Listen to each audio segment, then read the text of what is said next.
A steady supply of fish is an asset to any country.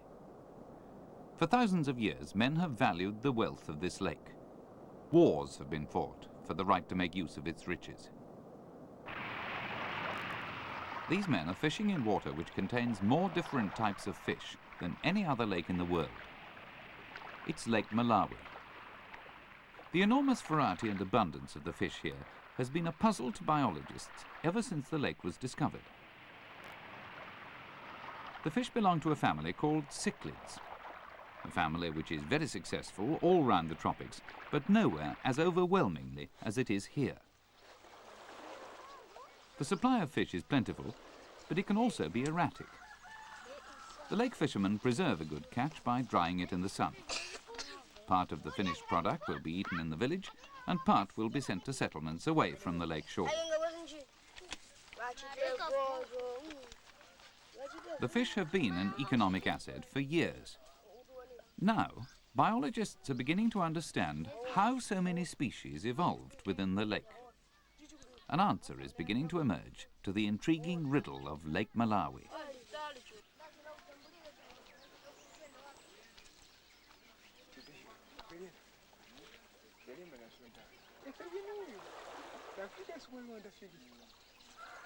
The evidence suggests that about 350 species of cichlid in the lake are descended from an animal which was very like this. A small fish about 4 inches long with a name almost as long as itself, a Statotilapia calyptera. The name means the variable fish with beautiful fins. Calyptera has a fascinating way of breeding, which is the answer to part of the riddle. But let's begin at the beginning.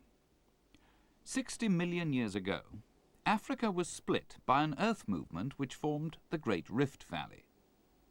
The very northernmost end of the rift forms the Sea of Galilee.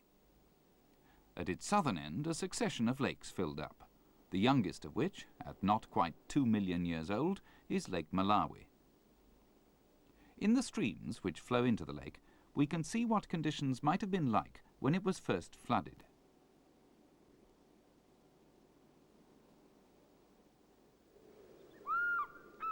In these shallow, weedy streams, the little fish called Calyptera lives and breeds, in much the same way now as its ancestors did before they invaded the lake.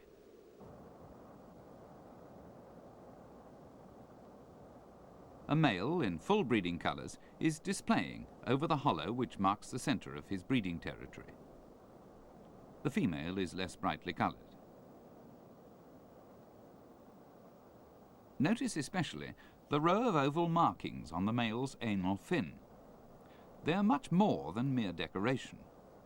They're imitation eggs, with an important function during reproduction, as we'll see in a moment.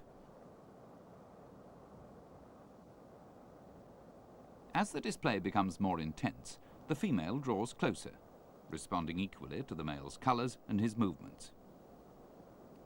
Finally, she accompanies him to the breeding hollow. It's not a nest. Because of its special way of breeding, Calyptera doesn't need one. Each partner in turn nuzzles the area round the anal fin of the other. The first effect of this is to stimulate the female into laying her eggs. When she has laid them, she whips round and picks them up in her mouth. Checking for any that she might have missed, she tries to pick up the dummy eggs on her partner's anal fin. But she collects instead a mouthful of his milt, which fertilizes the eggs.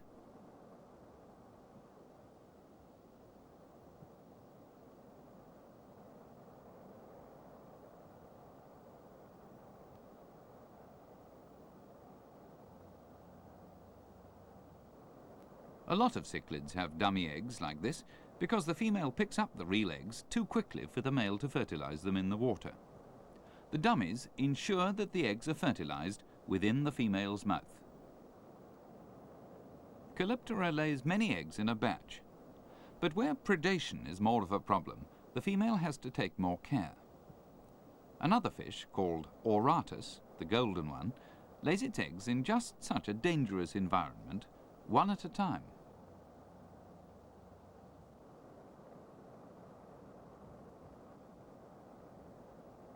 Auratus has fewer dummy eggs on its anal fin, sometimes only one.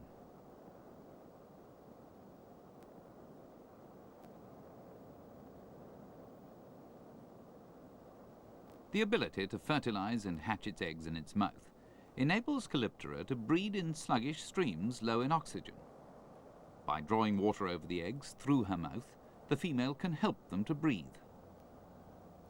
Many other families of fish must return to running water to breed, where oxygen is more plentiful. The mouth-brooding habit of the cichlids must have helped them to become the most successful colonizers of African lakes. Along the rocky shores of the lake, Calyptera's descendants were also able to survive the intense pressure of predation in a densely crowded and hungry population. Any eggs left lying on the bottom, even for a moment, would be snapped up by a passing fish. But in the female's mouth, the eggs are safe. The cichlids lay rather few eggs compared with other fish, but they look after them very well. As the lake's population became even more crowded, every available living space was occupied by a specialized descendant of the original river fish. Sandy areas and the open water were patrolled by predators, so that the fish which lived in the rocky areas became reluctant to move from safety. Trapped within reach of shelter, their population became isolated. Small differences between them grew larger until neighboring populations had evolved into different species. They are specialized within the areas where they live as well. Most of them graze on the algae growing on the rocks, but each species has its own way of doing it to avoid competition with other species. The result is a finely detailed division of the available food and space. By the way, if you're a keen aquarist, you might well recognize some of these fish.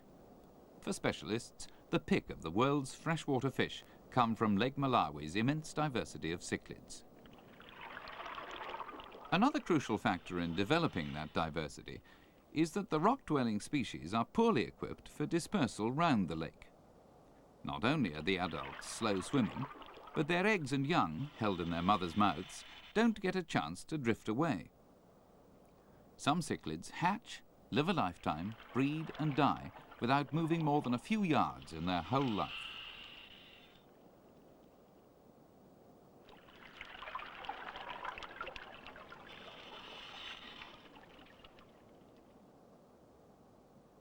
The defense of their territory is vital to some fish, not only for breeding but also for their supply of food.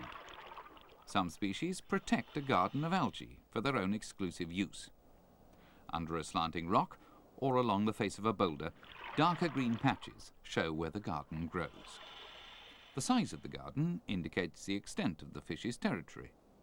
Landmarks help the fish to recognize their boundaries. The owner energetically chases off intruders to preserve his crop for himself. Study of the ways in which the rock-dwelling species feed has revealed that although they all seem to eat the same algae, they're in fact very selective in what they take. Not only the type of algae, but where it grows determines which species will take it.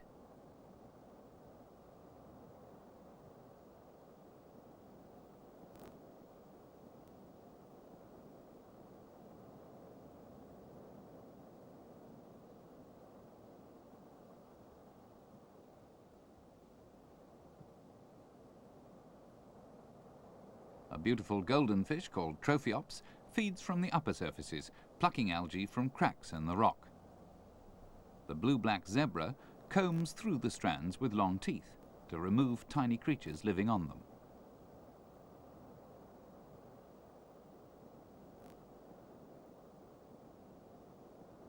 Other species use the same areas but feed on different surfaces of the rock, top, sides or bottom.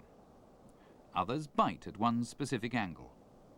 Tiny differences like these are enough to keep the species from competing.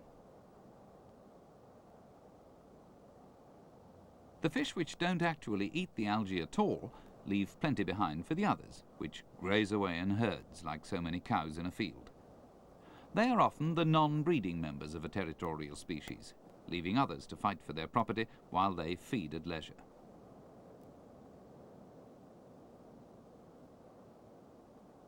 It's interesting that even in an apparently non-territorial shoal, fish will still display to others which come too close by raising their dorsal fins in warning.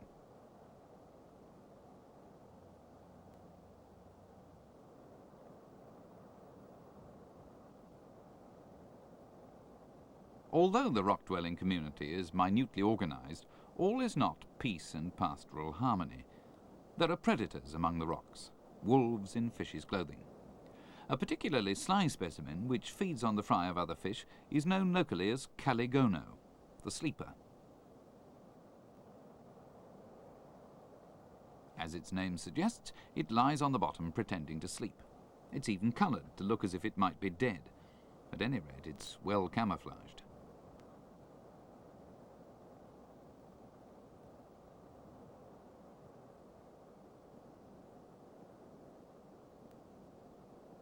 When it gets the chance, it makes a lightning dash for a meal.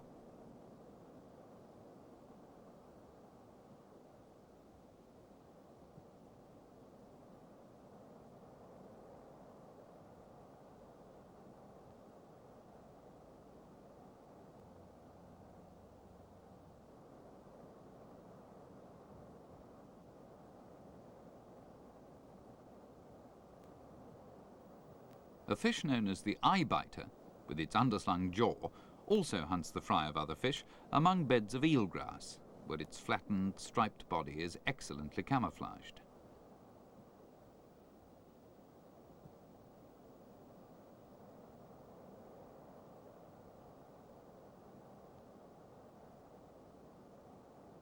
Although Lake Malawi's cichlid fish have all become more or less specialised, each one finding its own tiny place in the overall system, most of them are still able to take advantage of any chance supply of food, such as the eggs or fry of other fish.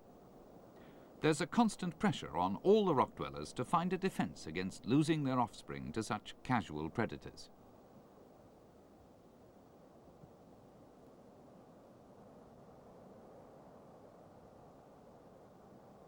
One relation of the rock dwellers, a tiny fish called Livingstoni after David Livingstone, has managed to make the move out to the open sandy areas. It finds its shelter in a most unexpected place.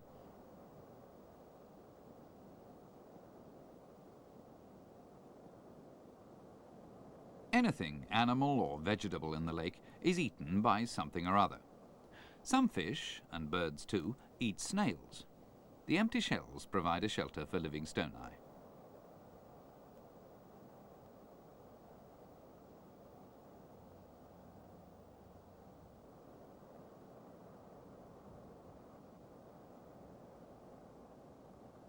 The territory that little Livingstoni defends might be small, but it's home and security.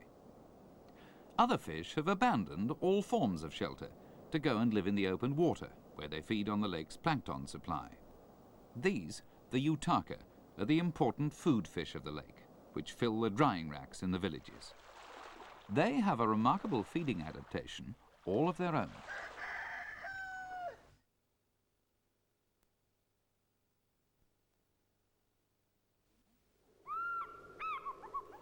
The immense plankton population of Lake Malawi cries out to be exploited by the fish, and the utaka are the ones which have made it their main food supply. Utaka is a collective word for a score of different species with a similar lifestyle, all of them important food fish for humans.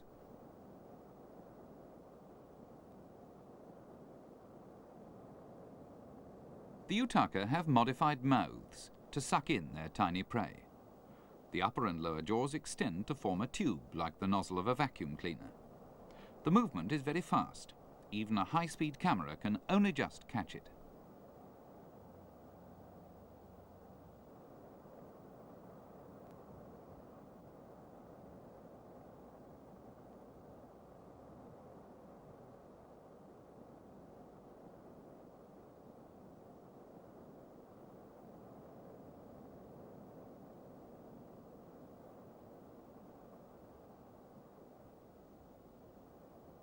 Such specialized feeding equipment restricts the utaka to a plankton diet. Clearly, any pollution in the lake which threatened the plankton would pose a serious problem to the fishermen. Another food fish, the catfish, has problems of its own.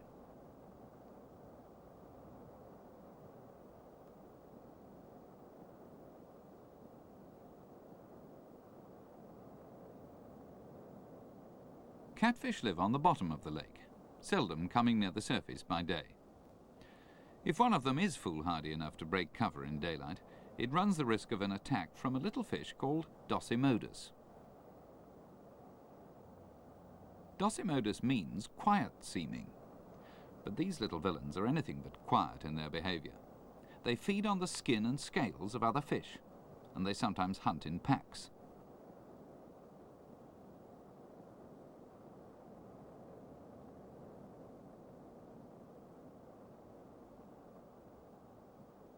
The only hope for the catfish is to reach a hiding place among the rocks before the Dosymodus shoal flays it alive.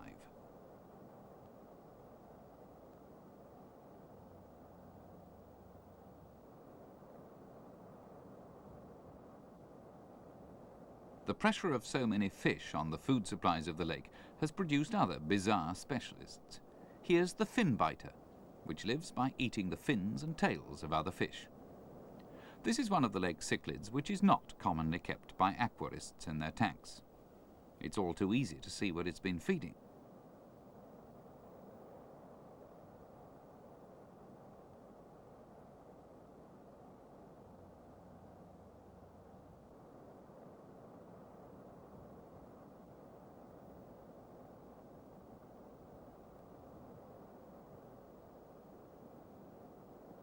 In any mixed group of lake fish, the fin biter is easy to identify. It's the only one with intact fins.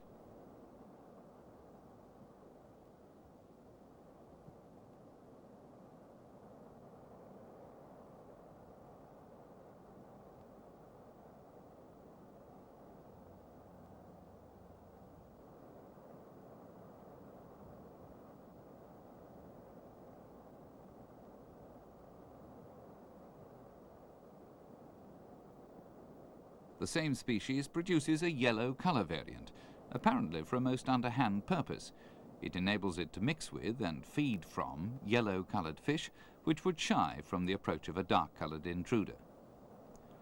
They soon learn to avoid the company of the yellow peril, for that matter.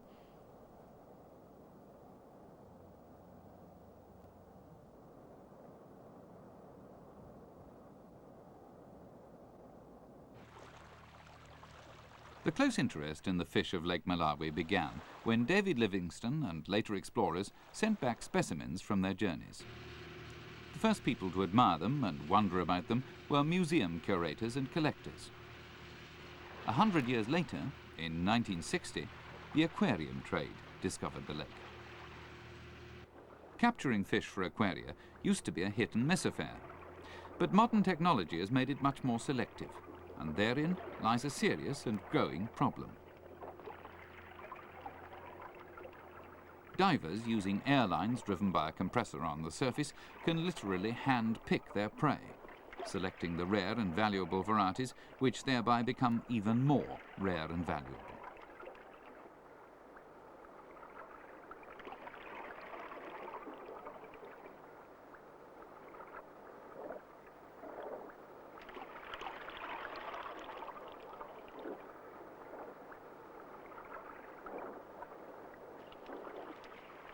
Because the fish are so sedentary, clinging to one small territory among the rocks, the sweep net doesn't drive them away. The divers are able effectively to encircle a whole resident population and choose from it the individual fish they want.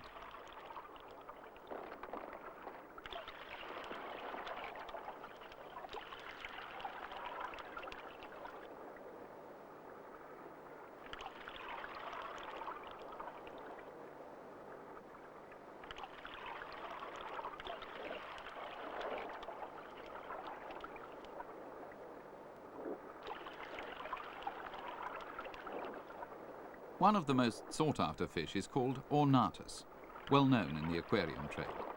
It's sought after because it lives over only one rocky outcrop in the whole lake. In the aquarium trade, rarity means cash value.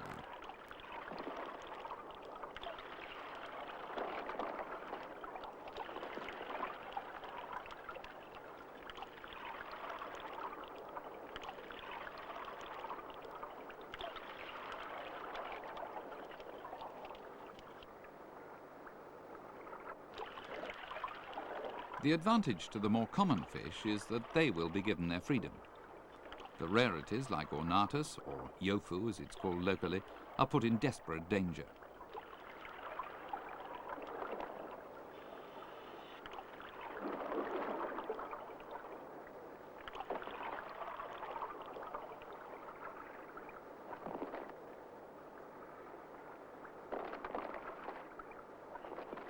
The general abundance of fish in the lake is misleading. As we've seen, because some of them are so specialised, they live in very limited areas. The yofu isn't the only one that's threatened by selective capture for aquaria, but it's the most striking example. So much so that the Malawi government is planning conservation measures.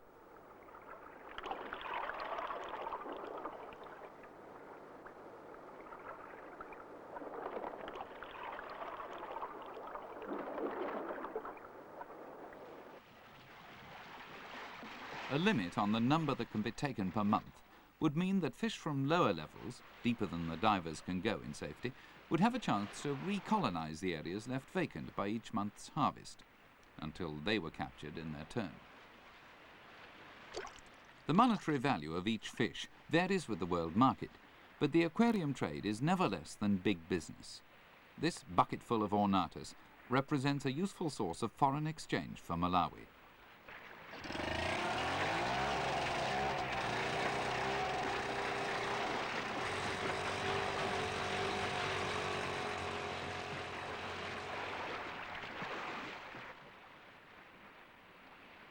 The amazing explosion of evolution which took place in Lake Malawi in less than 2 million years, a very short time in evolutionary terms, has served not only to decorate the houses of fish lovers and the waiting rooms of their dentists.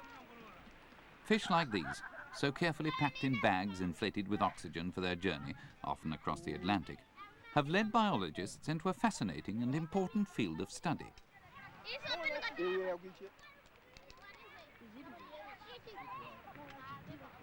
In very much the same way as the finches of the Galapagos Islands inspired Charles Darwin to begin solving the puzzle of evolution, the cichlid fish of Lake Malawi have provided ideas and information to inspire another generation of scientists in their tussle with the oldest riddle of all. How did the complexity of life evolve from such simple beginnings?